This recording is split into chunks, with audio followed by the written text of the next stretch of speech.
The story begins with a pink-haired princess named Princess Yaninika of Lebobny. She stands and waits for someone. It is revealed that she has been taken as a hostage by the kingdom of Belgot. Suddenly, a silver-haired handsome prince approaches her. As soon as he calls her, she rushes and tells him that she has been waiting with a delighted look on her face. She then accidentally calls him father, which makes the prince feel awkward and a little bit annoyed. The prince asks what she is talking about, and it appears the princess didn't mean it as she just slipped up, making herself embarrassed. The princess hopes that the prince won't get offended by that and tries to change the topic by asking the prince if he wants to get married. This sudden question makes the prince cringe. The prince then calls out and tells her that she wasn't kidnapped just for him to marry. She replies that she was aware of that, and the prince asks why, even though he knows about it. She then said that she had fallen in love with him ever since they met, and while the princess is sharing her feelings with the prince, he tells her that he doesn't feel the same way. In addition, the prince says that he already has a fiancée. The princess can't help but shudder, as she knows he doesn't have any fiancée. The prince replies and asks if he should correct it to his future engagement. She then acted cool and told the prince to find out in the future and proceeds to ask the prince if he really does love Lady Allard. The prince responded that he can't really say that he does,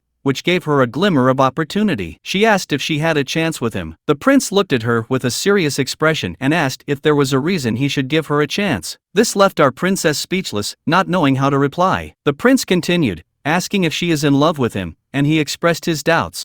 This made her a little bit irritated at how dense the prince was. She pondered about liking him and asked what other reason he needed. She then tells the prince that if he marries her, there will be a lot more to gain than marrying Lady Allard. This captures the prince's attention and intrigues him, leading him to ask for an example. The princess responds that, despite her appearance, she does own a western granary, and she asks the prince if he knows about the western granary, which has received the blessing of the goddess. The prince replied that if it's a blessed land, they already have plenty of those in Belgot. This makes the princess nervous, and she provides another example. She tells him that, as the cute youngest princess of her family, her father would supply him with a payment so large that it would be impossible to decline. Then again, the prince replies in confusion and asks if the princess of Lebony is concerned about Belgot's treasury. Once again, the princess fails to impress the prince.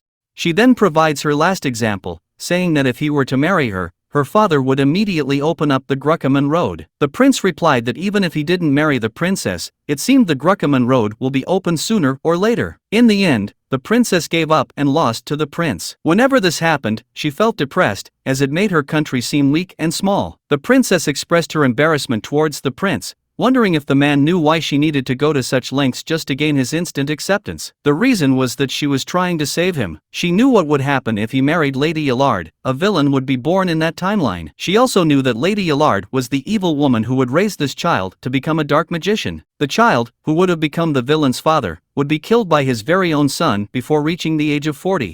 The princess understood that if she said this in public, she would be questioned for more information or treated as an insane person. Truth be told, the princess didn't really want to say it, but in her situation, she didn't have any choice. She mustered up all of her courage and bragged that she is pretty, but the prince replied that he wasn't sure about that. After hearing that, a moment of silence and a bit of awkwardness filled the room. Suddenly, the princess found herself getting on her nerves. The prince told her that her confession was fresh and unlike anything he'd heard before. He wanted her to know that he had no intention of marrying her, and the reason is that he didn't want to marry without love. The princess was baffled by what the prince had just said, even though he had mentioned earlier that he loved Lady Allard. The prince then added that he was currently trying his best to fall in love with Lady Allard. This confuses the princess. The prince then tells her that she will be sent home soon as the Gruckerman Road is open.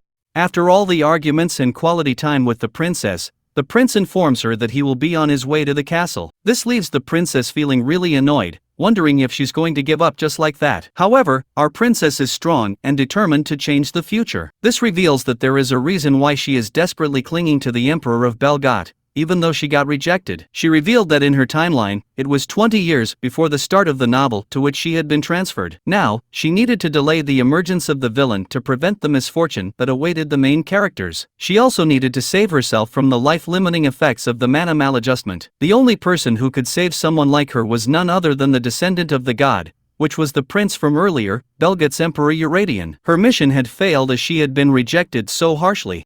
The next day, Princess Yaninika was having a tea party with someone, a lady with red hair and one of her sisters named Tazivia. The princess asked the lady what she was going to name her baby. At first, the lady in red hesitated to reveal her baby's name, but the princess was eager to hear it, so she eventually disclosed that the baby was named Brisny. Princess Uninica winced upon hearing the name Brisny, but she tried to stifle her laughter and complimented the name's beauty. The lady in red felt embarrassed, thinking that it sounded like a dog's name. Nevertheless, the princess continued to insist that it was cute, even though she knew it sounded like a dog's name. Suddenly, Uninica remembered something from her world, realizing that it made things very clear. She recalled a chapter of a manhwa titled Brisny Wants to Be Happy, and she remembered that it was the last chapter she had read before her death. She knew that her sister's baby, Brisny, was the female lead of the original novel in the future. She remembered the day when she woke up in that world, and she thought back to it. It was 8 months ago. The princess flashed back to the moment when she screamed in shock after opening her eyes. She saw herself with skin as white as snow, light pink hair that looked like sweet cotton candy, and beautiful, transparent sky blue pupils in her eyes. She was surprised by how beautiful she had become and couldn't understand why she looked so pretty. Unbeknownst to her, she spoke in a strange language that she had never heard before but somehow understood. Her sister, Tazivia, burst into her room in a panic, asking if Uninica was all right after hearing her scream so loudly. Everyone in the castle rushed into her room, asking what had happened to the princess. Uninica was shocked that everyone was calling her princess. Tazivia, with a worried look in her eyes, told her younger sister how panicked she was when she heard her scream suddenly. She asked if Uninica was all right and if there was something hurting her right now. Uninica remembered the first person she saw, her older sister. At that time, she was still in shock and didn't know how to react. She thought the people around her looked like they were in cosplay. Uninica then asked who they were and where she was, which shocked everyone and led to panic. Her sister demanded that everyone call the physician. Everyone was in a state of confusion as they realized that the youngest princess had lost her memories. Later on, the queen and the king visited their daughter, and they were all in tears. The queen asked the princess if she didn't remember her. However, the princess was still in shock and didn't know what to say since it was all so sudden after waking up. She remembered her past on Earth, where her real family members never cared for her nor visited her. She didn't have anyone around who she could call family. This brought tears to her eyes, feeling that kind of emotion toward her current family.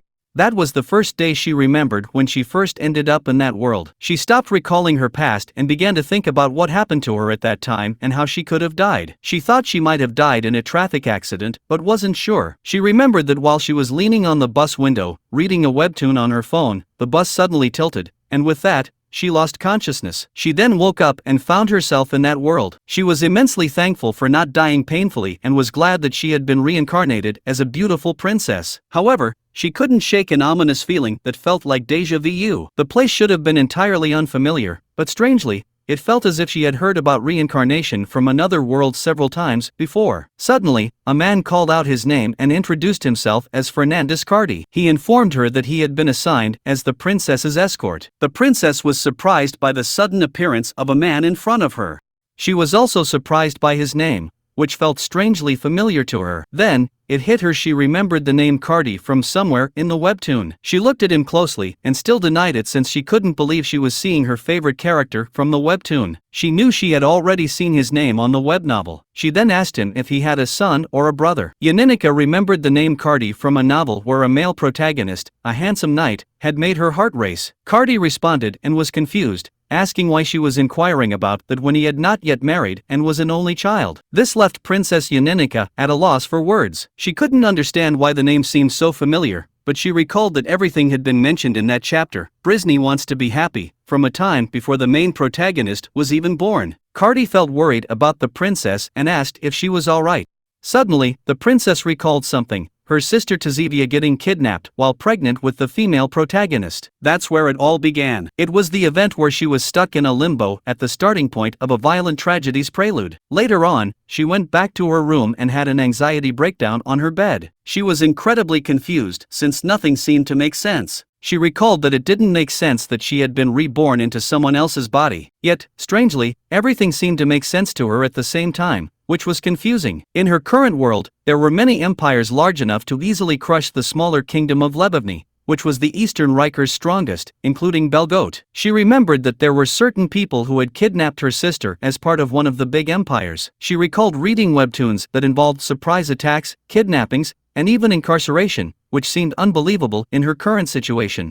The princess couldn't stop thinking about the prince, knowing that, in the end, he was a beautiful person destined to meet a tragic death. She had cried when he died. She wondered if she was scared of him since he was the ruler of a powerful empire, or the fact that he was a real person. However, what she was truly scared of was the part where her sister got kidnapped. It was the prelude of the original story, marking the beginning of a tragedy that had shattered the generation of the protagonist's parents. She remembered the chapter that told a love story, one that was supposed to be earnest and yet passionate. It was the tale of the princess and her escort, found in the chapter of Brisney Wants to Be Happy. She explained that the novel she had been summoned to had three main protagonists. The first one was the female lead, the first princess of Lebovny, who was Tazivia's daughter named Brisney. Second was the male lead, the business escort named Alexio.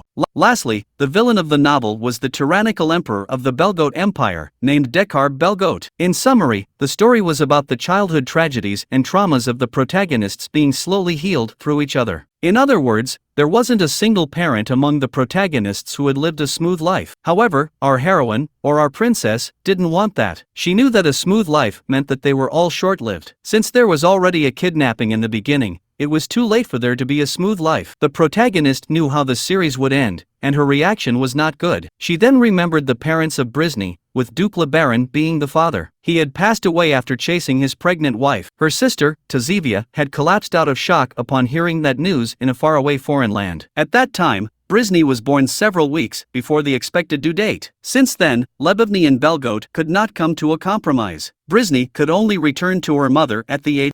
During that time, while Brisney was away, Dekarb's heartache and rage grew intensely. He was the villain who dared to use dark magic that could control the souls of the dead from hell. She remembered that the year following Brisney's departure at the age of 11, Dekarb sacrificed his father, Emperor Belgote, as an offering to the dark magic and killed him, with the intention of becoming the emperor quickly and swallowing up Lebovny, where Brisney was. That was the story or the chapter that our protagonist remembered. She felt sad for the father and thought it was so scary. She then revealed how her sister died. 2 years later, after returning to her homeland, Tazivia passed away due to an infectious disease. So far, the number of people who were sacrificed had already reached 3: Sister Tazivia, sister's husband Duke Le Baron, and the villain, Dekarb's father, the current emperor of Belgote. But then she remembered one more person, the father of the male protagonist and her escort, Fernando. He had lost one of his legs and one eye during that war. At that point, the protagonist's parents' generation was really going to waste in the end. However, she was pretty sure that the original material was wholesome and healing, with a beloved romance genre. She hadn't thought much of it when she considered it as a novel. She would have just ended up feeling pitiful. Surprisingly, it had become a reality, of course. She thought it was a sort of escape from reality, that she hadn't accepted the truth from the start. At that time, she was thinking that her life in that world was just a dream, or perhaps she was in a coma after the accident. Or even worse, she was kidnapped by a UFO. What a strange girl she was. Anyways, our protagonist couldn't escape her second chance at life, especially considering that her sister was near full term and the Belgote invasion could happen any moment now. We return to the present where Yaninika is having tea with her older sister. Tazivia felt oddly embarrassed, but Yaninika smiled and was simply amazed that Brisney would be born soon. Yaninika couldn't keep her hands off that issue any longer. If she, the one who knew everything about the original novel, didn't do anything, she decided to come up with a plan. No matter the cost, she would try to prevent the start of the tragedy in this story. In her first plan, she aimed to prevent Belgote from invading Lebovny. She started to think about how or why Belgote invaded Lebovny, but, of course, she didn't know and couldn't remember. From what she remembered, in the original story, the details of the parents' era weren't explained in great detail. At most, all she could remember was that since Lebovny had refused to follow the agreement first, it was obvious that the emperor of the Belgote Empire would be angry. With that being said, the princess started thinking about what the agreement even was. While our protagonist was formulating a plan, Cardi asked the princess if there was something on her mind. He expressed concern that he didn't look well. The princess looked directly into Cardi's eyes and told him that she was worried about his right leg and left eye. And, of course, we forgot that our princess had the tendency to let things slip from her mouth, as she did again. The princess came up with a thought about how well she understood and what she couldn't understand. The princess then looked at Cardi and asked about Lebovny if there had been any negotiations with Belgote. Cardi was surprised and replied by asking about the Gulkaman tripartite agreement. This piqued the princess's intrigue about what she had just heard. Cardi's explanation shed light on the treaty, clarifying that in exchange for opening up the Glukaman road in their country, the treaty would grant them access to a portion of Belgote's precious Ezekian's map. With Cardi's words resonating in her mind, the princess couldn't help but reflect on the Glucoman agreement, a pact that had taken shape during the deliberations of the world's key players. It occurred to her that her own father, the king of Lebovny, had made the first move to break this very agreement. As she rose from her seat, she couldn't help but marvel at the audacity of a small kingdom's monarch. The princess's determination surged as she resolved to take up the task of mending the broken agreement once more. This sudden determination puzzled Cardi, who inquired about the princess's destination. As the princess hurried to her father's side, she couldn't shake the notion that, in her own way, she had to become the unsung hero who would save the kingdom, regardless of the challenges that lay ahead. She barged into her father's office, and here we can see the king of Lebovny, who has a warm smile towards her daughter. The king asked politely about her daughter running in such a hurry. Then suddenly the princess shouted at her father about the Glucoman. She then realized that she shouldn't be rude to the king or her very own father. So, she changed her attitude towards him and tried to act cute, knowing her father's soft spot, so she needed to be as cute as possible. She asked the king in an adorable manner to talk about the Glucoman agreement. The king heard his daughter's request and was surprised, acting as if he didn't know about the agreement. He tried to avoid discussing the agreement and felt like he was on a hot seat, telling his daughter that she didn't need to know about complicated international situations. This made the princess a little bit annoyed at his reaction and expression, thinking about the nonsense the king was spouting. After a moment of silence, the princess realized and asked if the king was thinking of something strange. The king sweated as he looked at her and nervously asked his daughter what she meant by something strange. With the king's reaction, the princess finally understood and shouted at her. 3 hours later, after the king explained the situation, the princess found out that the king had sealed off the road since that happened. After 3 hours of confrontation with her father, she found out that Belgote was originally a country with no mana stones. However, mana stones were necessary to protect the Yellow Sea and the border, and Belgote needed to trade with Ezekian, where the mana stones were found underground. No matter what, you see, Belgote was located in the east. They needed to obtain permission to access Ezekian in the west through the quickest route, which was the Glucoman road. With the recent discovery of a large quantity of mana stones in Ezekian, tensions between the two countries had escalated. This greed made her father, the king, become even more avaricious. He believed that if he played his cards right, he could make a lot of money without much effort. So they changed the terms of the agreement slightly, and the cost of opening the Glucoman road was no longer paid with mana stones, but with 10% of the total transaction volume. As the princess heard this, she thought of the king as a gangster. She realized that the king had been receiving 100 mana stones annually for the past 50 years and was now asking for an additional 20,000 without any prior consultation. This made the princess very angry at her foolish father, and she asked him if he wasn't afraid of the empire's revenge, especially since they had blocked the road for 2 years. The king explained to his daughter that even though Belgote was the stronger power in the east, they had signed a peace treaty with them to ensure there would be no harm to them. With the king's defense, the princess was left speechless by how foolish her father was. She knew that Belgote's patience in protecting the peace of the continent had shattered during that time, so the princess asked the king if he could reopen the Glucoman road, but the king replied that there was no reason to do so. The next day, she went for a walk with her older sister to reduce her stress. She couldn't believe that she couldn't even start her plan. Tazivia worried about her younger sister as she noticed how stressed Yaninika looked. She asked Yaninika if she was alright, knowing that she could see that Yaninika appeared worried and overwhelmed. Yaninika tried to act fine and told her older sister that there was nothing to worry about. Tazivia then reassured her that if she was having a hard time, she could always confide in her big sister, emphasizing her kindness as a sister. Additionally, Tazivia assured Yaninika that if she had any problems, she would be there to help in any way she could. Yaninika was deeply moved and touched by her eldest sister's kindness, vowing to protect her oldest sister no matter what happened. After realizing that Plan A would not work, our protagonist came up with a Plan B. A Plan B was to prevent the Emperor of Belgote from kidnapping his sister, Tazivia. Princess Yaninika was willing to do anything to save her sister and her kingdom. She pondered that if she couldn't stop Belgote's invasion, she would at least stop the abduction. However, our protagonist didn't know when Belgote would actually invade. A few days later, the princess visited the mansion of the Duke of Lebanon, where she met up with Sergei Lebanon, a young friend of the Duke. Sergei asked Yaninika why she was there without the rest of the royal family. She replied that he wouldn't know, flaunting herself that she was lost in her deep thoughts. Sergei playfully teased her about her ability to have deep thoughts. The reason our protagonist visited the Lebanon mansion was that it seemed to be the most efficient way to alter the future by staying close to her older sister's side. With uncertainty about when the Belgote invasion would occur, she sought help from the Lebanon family. It's not like she could hold her married sister as a hostage in the palace. Considering that people near her couldn't tell the difference, thankfully, her character and her body, Yaninika, had a similar personality, so people wouldn't notice the difference. Sergei noticed that the princess had always been like that, but in the past month, she had become a completely unruly girl. Both Yaninika and Sergei seemed to be quite close as they made fun of each other like childhood friends. Yaninika rolled down on the bed and thought about how she should just become a mindless extra number one. She wondered how she ended up in this situation. If she had only known that this would happen to her, she wouldn't have skipped the background information and would have read it carefully. Sergei felt odd about her behavior and asked her what had happened to her recently. Yaninika looked at her friend and told him that he needed to find the time to eat right and come to her rescue. This confused Sergei even more. He asked her in what situation would he need to go and save her when she had Serkardi by her side. Yaninika smirked and told him that he would end up doing it for sure in the end. She knew that originally, in the first scene, Sergei tried to stop Yaninika and save her, attempting to protect her. And now, Yaninika's job was to evacuate her older sister in that scene,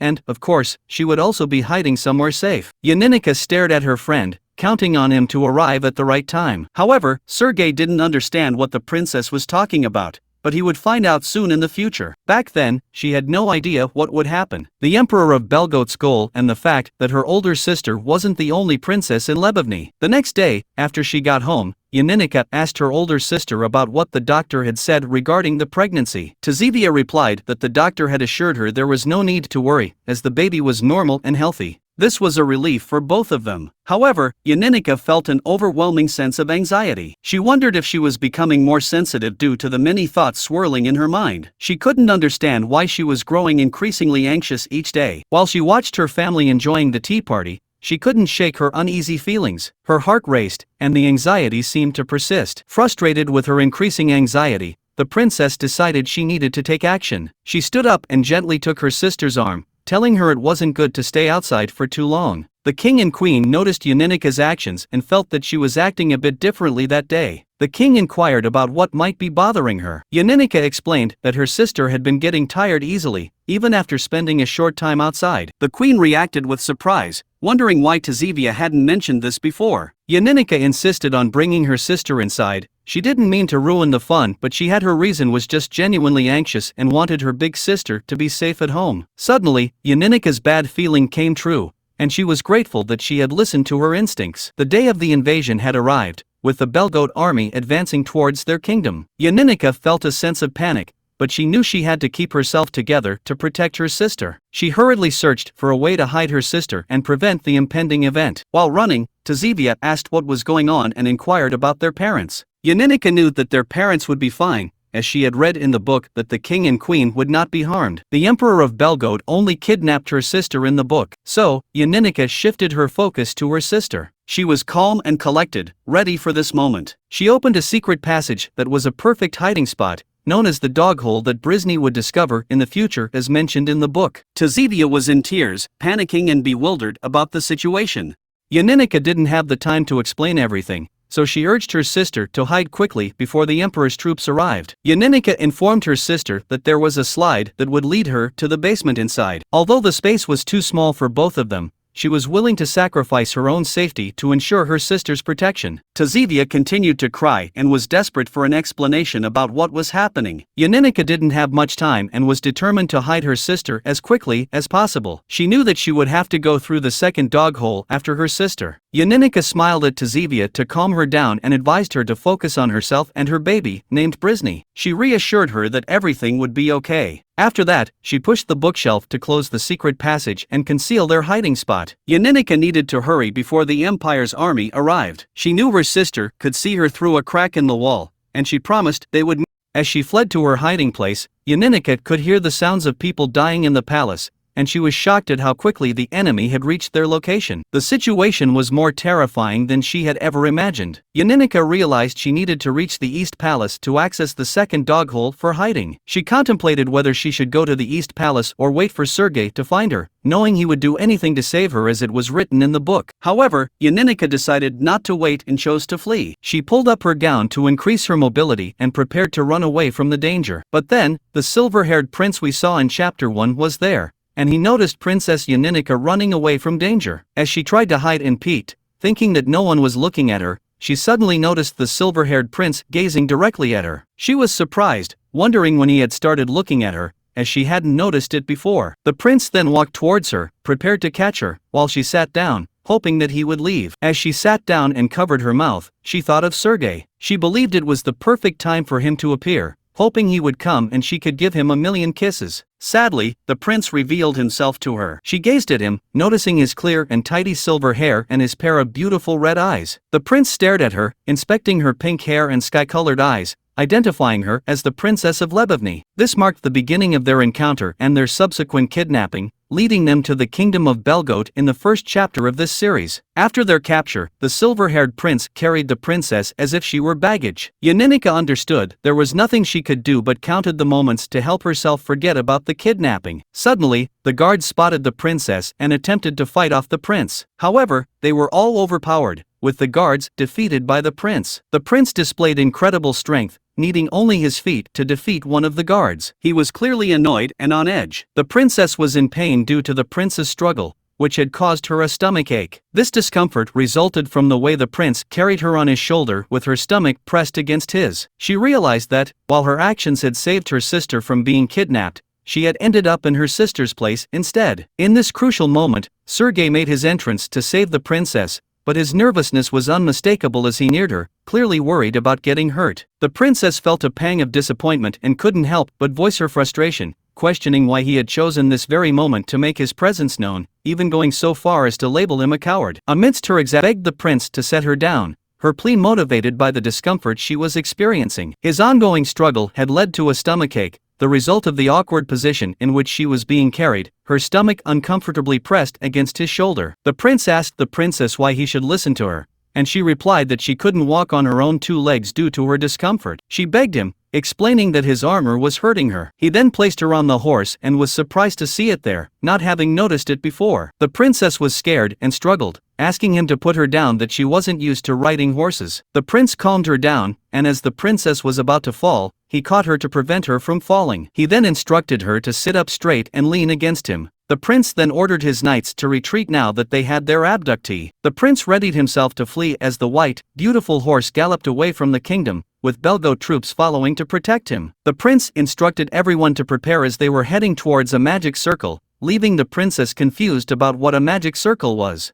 A giant magic circle suddenly materialized before them, its purpose appearing to be a form of teleportation magic intended to facilitate their escape. As the magic circle activated and emitted a blinding brightness, the prince instinctively shielded the princess's eyes to protect her from the intense light. Following the activation of the magic circle, the prince issued firm instructions for everyone to continue their journey until they reached the safety of Belgote. Later, after their triumphant mission, which included their successful escape and the capture of one of their enemy's princesses, Yaninika regained consciousness. She found herself observing the prince engaged in conversation with an elderly mage. Everyone in the vicinity became aware of the princess's awakening, and the handsome prince warmly acknowledged her return to consciousness. Overcome with joy, our princess couldn't contain her excitement, finding herself fangirling over the prince's remarkable beauty and undeniable handsomeness. The princess smiled at him and felt happy that the handsome man was talking to her. The old mage noticed her and inquired about what was wrong with the princess. He expressed a desire to examine her. The old mage knelt down and requested a moment. He began preparing a magic circle on his hand, and then he placed his hand over the prince's head. As he did this, the princess experienced a sudden surge of intense pain in her head, as if electricity was coursing through it, pushing the mage away. As a result, her head felt like it was about to explode, and she trembled in agony. Scared and feeling utterly alone, she desperately called out for someone to help. It was then that the prince grabbed her hand, and to her surprise, the pain vanished as if by magic, all thanks to the touch of the prince's hand. She looked at the prince, who appeared deeply concerned for her, asking if she was all right.